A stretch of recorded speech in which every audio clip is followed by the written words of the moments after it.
Assalamualaikum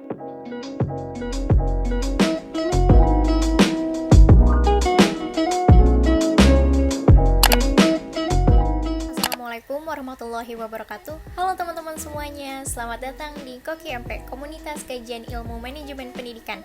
Perkenalkan, saya Zahra Nurhaliza dari Manajemen Pendidikan Universitas Negeri Jakarta, kelas MP 2020A.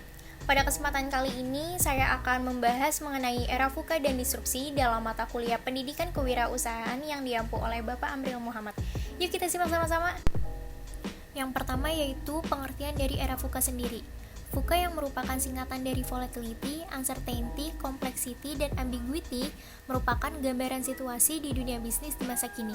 Volatility adalah situasi di mana yang tidak menentu dan juga bisa digambarkan di mana situasi bisnis berjalan begitu cepat, berubah-ubah, dan juga sangat kompetitif. Yang kedua yaitu uncertainty. Uncertainty adalah ketika kita sudah mengetahui hubungan sebab akibat namun belum mengetahui apa yang harus dilakukan. Selanjutnya yaitu complexity. Complexity adalah situasi di mana kita akan menemui kesulitan dalam menjalankan usaha. Selanjutnya yang terakhir yaitu ambiguity. Pada tahap ini kita sebagai pelaku bisnis dihadapi ketidaktahuan terhadap hubungan sebab akibat.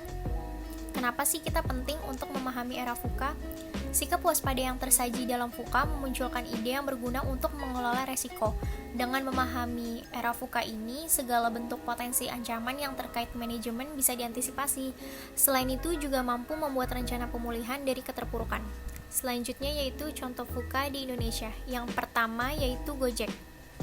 Dengan model bisnis yang terus berkembang dan tuntutan konsumen yang semakin meningkat, Gojek mulai menambah layanan nih dengan mengubah pola interaksi sebagai bentuk respon pada VUCA. Nah, contoh layanan terbaru Gojek yaitu seperti GoClean, GoMart, GoTagihan, GoShop, dan juga lain sebagainya. Yang kedua yaitu Unilever. Dalam menangani VUCA, Unilever menerapkan prinsip keterbukaan, transparansi, dan juga akses internal pada karyawannya.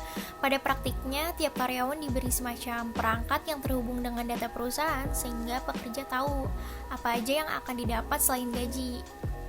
Selanjutnya yaitu PT KAI. Dalam menghadapi konsumen yang sedemikian maju, PT KAI juga melakukan pembenahan dengan ikut terjun ke dunia digital agar relevan dengan market saat ini. Beberapa fasilitas standar ditambahkan seperti terminal listrik, pendingin udara, atau kedai makan. Dari semua perubahan yang dihadirkan, sistem tiket online didahulukan karena merupakan titik temu antara konsumen dan juga perusahaan. Selanjutnya yaitu pengertian dari era disrupsi. Era disrupsi adalah sebuah era di mana terjadinya inovasi dan perubahan secara besar-besaran dan secara fundamental mengubah sebuah sistem, tatanan, dan landscape yang ada ke cara-cara baru. Cara menghadapi era disrupsi di sini ada 7. Yang pertama yaitu trend watching. Trend watching yaitu kegiatan dalam memantau perubahan tren dalam lingkungan bisnis. Yang kedua yaitu research, yaitu dengan melakukan riset agar trend watching yang dilakukan hasilnya dapat lebih meyakinkan. Maka harus dilakukan dengan pendekatan riset. Yang ketiga yaitu risk management. Risk management ini yaitu selalu melakukan pengelolaan terhadap resiko. Lingkungan yang terdisrupsi pada dasarnya akan menjadi pemicu dari resiko bisnis. Selanjutnya yang keempat yaitu inovasi, yaitu membuat terobosan-terobosan baru atau penyesuaian pada bisnis yang lama agar lebih sesuai dengan era di mana masa disrupsi terjadi. Yang kelima yaitu switching atau memutar haluan bisnis. Cara ini dapat dilakukan jika bisnis yang ada tidak lagi bisa diotak-atik atau dimodifikasi, maka solusinya adalah harus berani putar haluan atau mematikan produk yang sudah dimiliki. Selanjutnya yaitu partnership,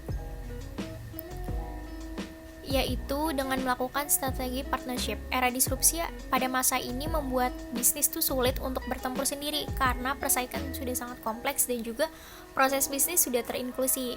Yang terakhir yaitu change management. Hal ini dapat dilakukan untuk merubah pola pikir dan juga kesadaran dari elemen sumber daya manusia dalam organisasi bisnis agar dapat bahu-membahu melakukan perubahan. Ini adalah daftar pustaka dari materi-materi yang sudah dipaparkan di atas tadi. Sekian pemaparan materi dari saya. Saya Zahra Nurhaliza, pamit undur diri. See you in the next video.